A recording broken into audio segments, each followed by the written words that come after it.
Hey, IF Keto family members. Today is Friday. It's 3 p.m. Central Standard Time here in Texas, and we are broadcasting live today from our additional Facebook page. And this is the page where Michael and I will be coming live.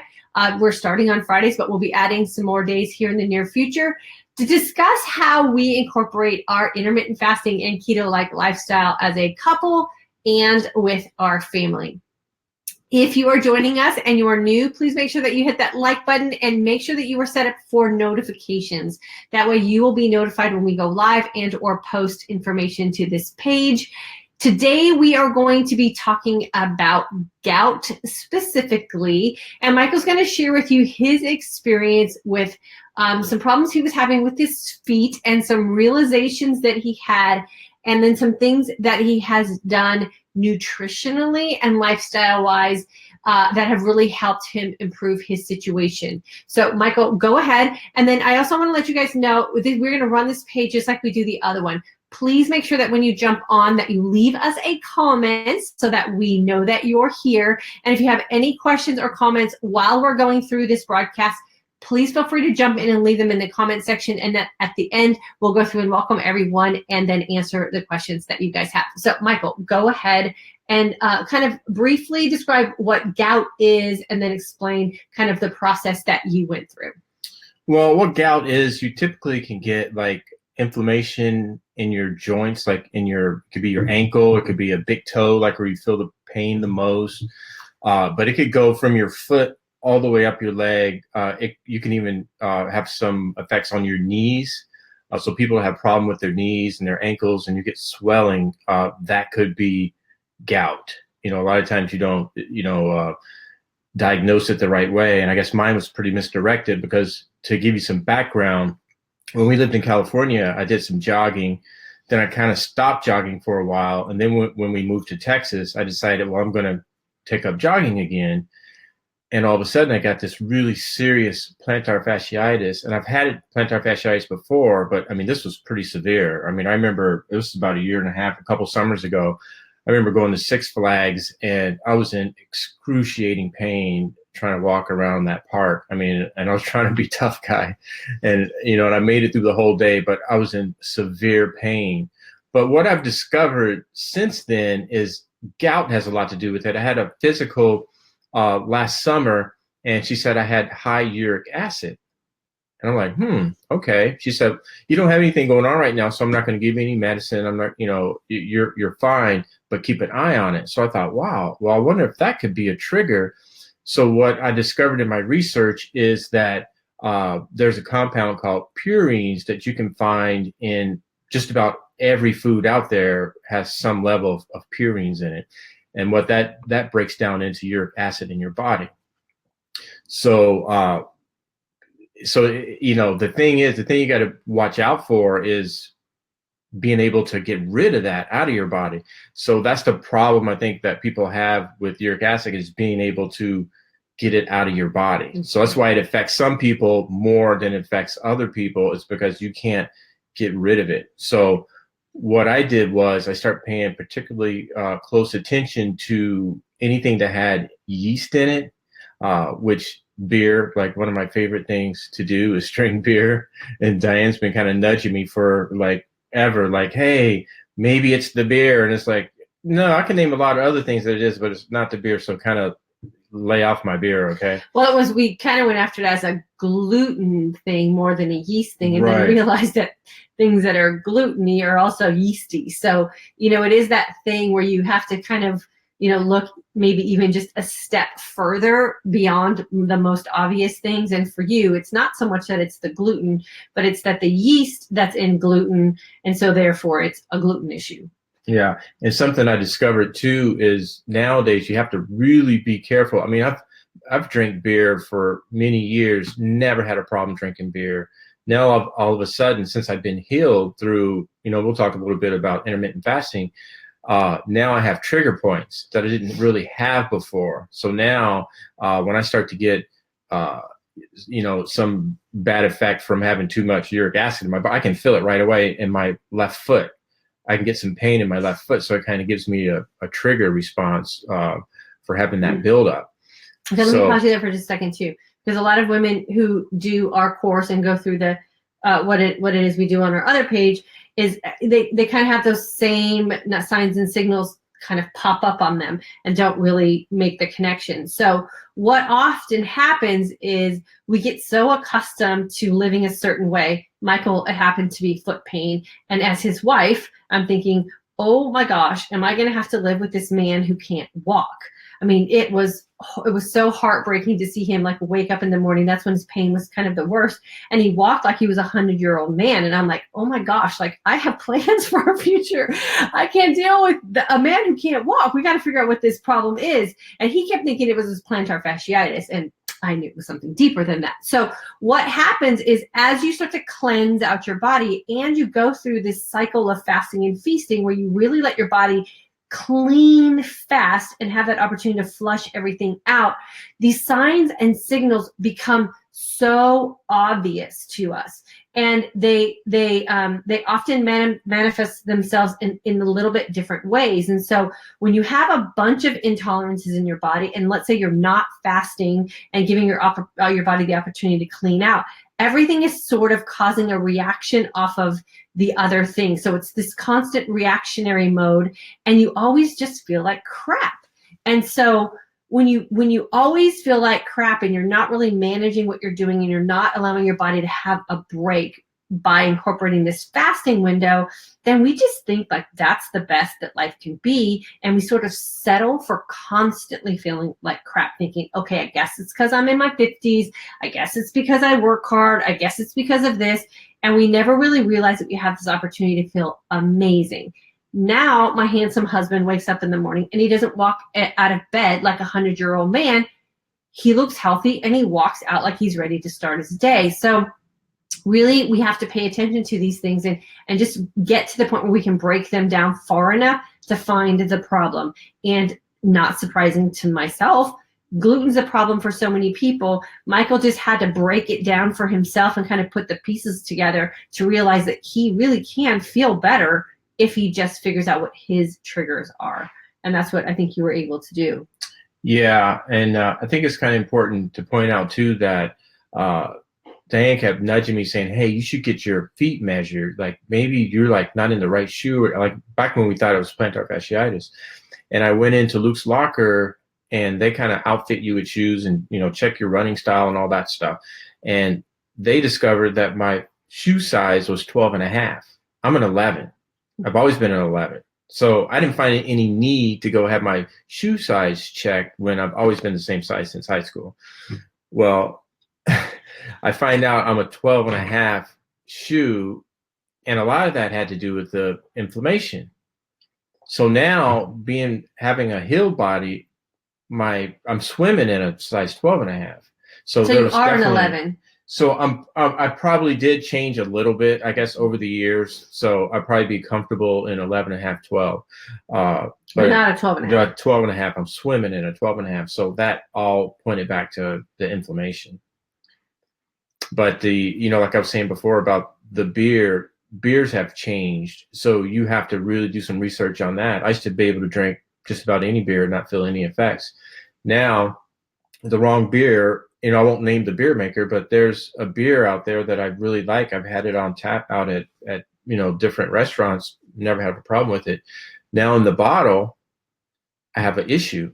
I can feel it in my body. I can feel it in my foot right away. And what I discovered was this company it was kind of one of these, what do you call them? Like buyouts? Yeah, well, it was a merger. No, like the smaller beer companies. It was like one of these smaller beer companies that got bought out by one of these big, huge, that you would know the name if I told you, but I don't want to get sued or anything. But they bought out this smaller company, and what they're doing is they're using a fast rise yeast, and I don't know a lot about that. But if you do some research on that, that's causing people a lot of issues. So with those kind of issues with, them changing things. And then another thing I started to do, every now and then I treat myself on a Saturday to waffles and eggs, just one waffle and some eggs. And over time I started at a restaurant. and I started feeling this pain in my ankle, and my foot was hurting really bad on my left side. I'm like, oh.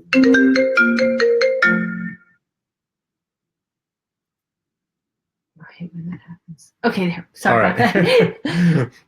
So I started getting this pain in my left foot, and I'm like, what's going on? I'm eating pretty healthy. I'm fasting. Like, what's going on? And it was definitely the waffles, whatever yeast they're using in that. So I stopped doing that and started watching really close which beers I was having. Problem gone, problem solved. So let's think about, we talk about inflammation a lot and how inflammation is that key thing that leads to so many other breakdowns in our bodies. And for women, it's been, that big thing with autoimmune disorders. Lots of men are now coming down with autoimmune disorders. My assumption would be that it is these inflammatory type of things. And so, for Michael, he didn't necessarily think that he had to be gluten-free, but now we have 2 instances of gluten, and he just feels better without his gluten.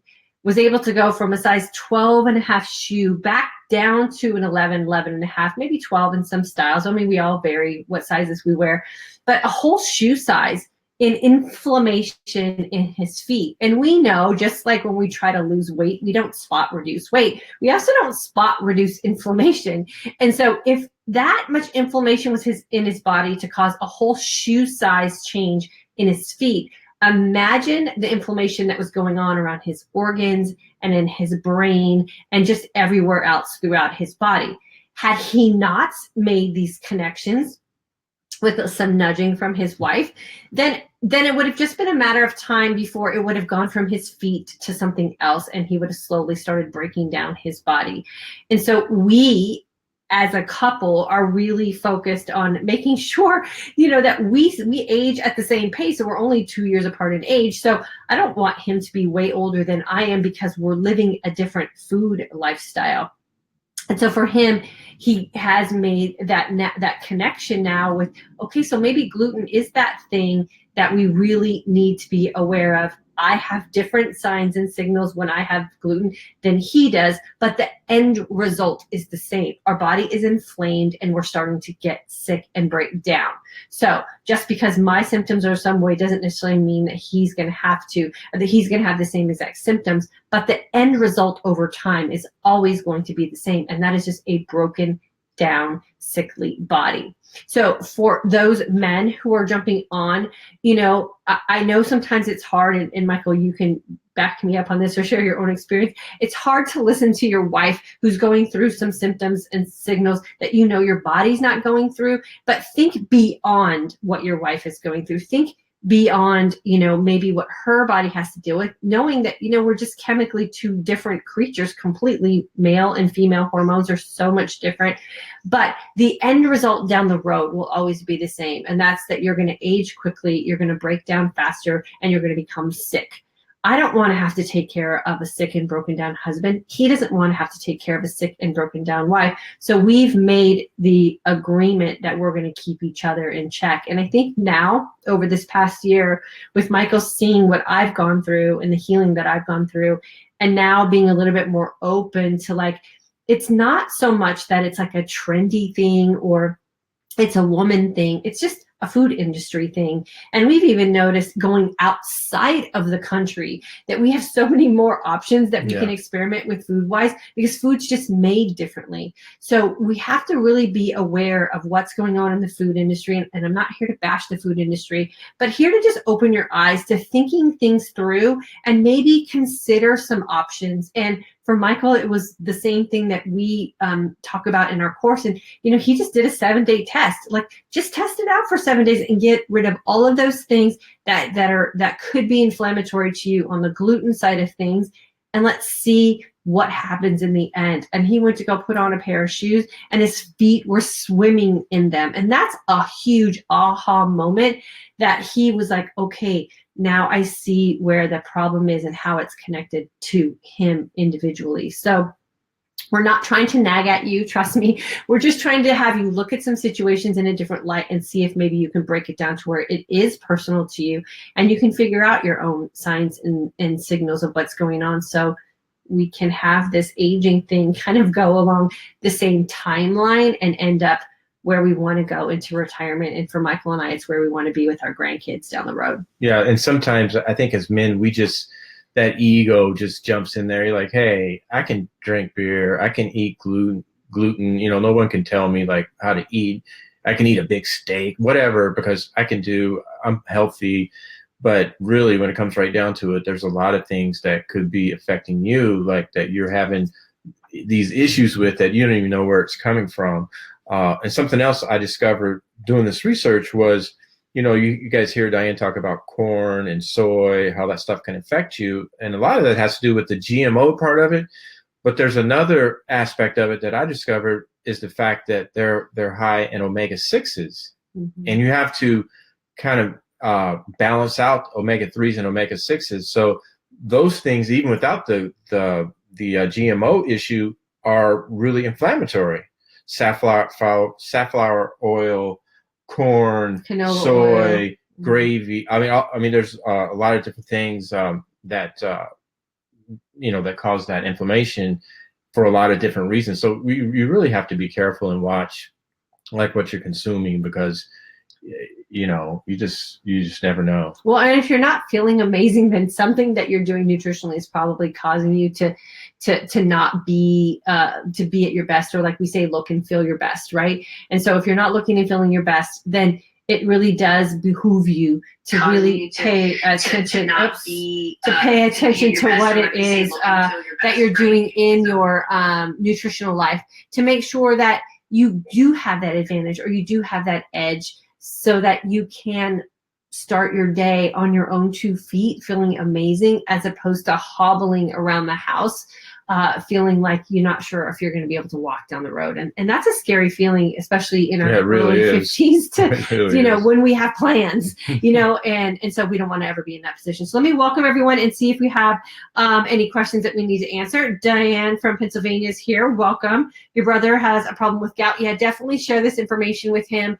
Gout is painful and it's so debilitating. So you want to make sure that you are, passing on this information to see if he can maybe do a little 7-day test and take some stuff out of his diet and feel better. Carol, nice to have you here.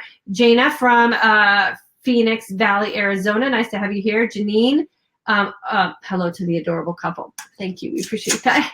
Linda from Ontario. Luis, microbrewery. Mm-hmm. Yes. Yeah. Yep, for sure.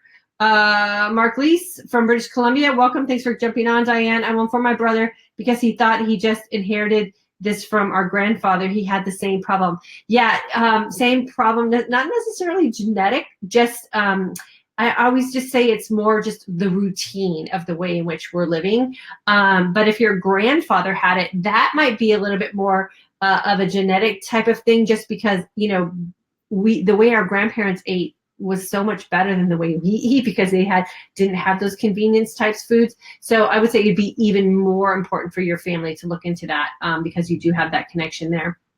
And then Jean, girlfriend, I haven't seen you in a while. I hope you're doing good. Thanks for jumping on. And then, yeah, the GMOs, they're definitely those things that you have to really watch. And then watch those omega-6 fatty acids as well. Now, you want to keep a good amount of omega-3s in your life, and have there's a ratio. I don't know what the ratio is, so I'm not going to say anything here, but there's a ratio of omega-3s to omega-6s that we're supposed to have in our body to keep a nice healthy balance. But you want to make sure that you don't have more omega-6s than you do 3s. 3 is what you want to have predominantly, with a nice balance of omega-6s. So just Google what much that ratio is supposed to be. And then I always say just keep it at the minimal if you can, for sure, right? Yeah. Yep. Yeah. Cool. So gout, painful for sure, can often be disguised as other problems. Michael was totally convinced it was a plantar fasciitis problem. It led to a plantar fasciitis problem for sure for him, because his feet were just so swollen in his normal size shoe that he had to go up a full size and a half. Once the inflammation went down, plantar fasciitis problem went away, the pain in his feet went away, and he went back to wearing a normal size shoe for himself. Yeah. So the thing is, it's controllable. So the difference between people is that is our ability to be able to get that out of our system. Like our system won't get rid of that uric acid as fast as maybe this person doesn't have that issue. So there's ways to control that. And I think with the intermittent fasting, it definitely helped me a ton, because if you know anything about joint inflammation or joint pain, like if you take something like glucosamine or something for joint pain, it doesn't fix the joint, it fixes your gut. So if the problem is in my gut, then that's an easy fix, right, with intermittent fasting. So I found fasting has totally changed, it's changed my fitness, it's changed my diet, it's changed everything and how I feel. So, and that's a good point, because gluten is the one thing that will destroy your gut. So that was just an indication to Michael that his gut was just in a hot mess situation because of the gluten that he was taking in. He allowed his body to heal through the state of fasting, because remember, an empty gut is an opportunity for your gut to heal. So he was allowing his gut to heal while he was eliminating the source of the problem, which was gluten. And so this is really where we emphasize the intermittent fasting with the keto-like lifestyle, and really getting rid of a lot of those unnecessary carbohydrates in our life. And gluten just happens to be one of those very unnecessary carbohydrates in our life, along with a lot of those GMOs we talked about with the soy and the corn. Like, we just don't need those things in our nutritional life anymore. And if you can find a way to get rid of them, and then put yourself into that healing state of doing a nice, long, clean fast, and giving your body or your gut the opportunity to be healthy for a long enough period of time to really go through its self-healing process. And remember, our bodies are designed to heal themselves. So he was healing, experimenting, and then discovering all at the same time. And that's really where we get these really quick results and can really get on with our life without having to go through, too many struggles trying to get there. So it's that nice trifecta of healing your gut through a fasting opportunity, doing your research, and then being willing to experiment, like with the 7-day test that we always do in our own home, to see if the signs and signals change once you get that whatever that intolerance is out of your body. And the beauty of all that is, once your body is healed, now I know, like, I can wake up the next day and I know, oh, yep, that's what it was. And I can pay closer attention to that thing that I had the day before, and know that I have to either get rid of that, curb it, whatever. And that's been a huge, huge blessing. Yep. So now we look at gluten twice before we make a decision to eat it. He has no problem when we have our pizza nights now. It used to be a pizza and a beer night, and now it's a gluten-free pizza and a glass of Pinot night. And we both benefit. Some beer sometimes, but I pick the ones that don't negatively affect me. I still do like beer. Yeah, and that's a good thing too to say, is that you don't always have to eliminate something completely, but just find the cheaper brands, or the like you said, the high rising yeast brand or whatever. And so he did do a nice little process of elimination on that, and found his go-tos, and now he just has that when he wants to have a beer, and his body is now responding in a much better way because of that. So and because his gut is healed too. So absolutely. Thanks for sharing your experience. I know there's going to be plenty of people out here who are going to benefit from that. And definitely feel free to share this with your loved ones, your spouses, your brothers, your uncles, your whoever's who you think might be suffering from something like this, because life's too short to walk around in pain when there's a super easy fix, and that's just fasting and then figuring out what foods are causing those problems. And it's amazing how many people go through the gout issues. I mean, you hear about it all the time, and it's very painful, especially if you get into plantar fasciitis issues.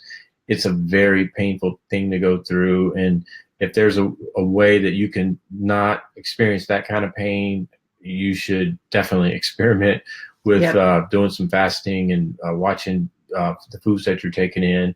It's definitely 100% worth it. Yep. Awesome. Well, thank you so much for jumping on with us today. Always feel free to share this broadcast. And if you're catching it in the rebroadcast mode, Michael will go through the comments and definitely make sure that he answers any questions or comments that you might have after this is posted live. Again, thanks for jumping on with us, and we will see you guys here on the IF Keto Family Life page next Friday at 3 p.m. Central Standard Time. All right. Thanks for joining us. Have a good weekend, you guys.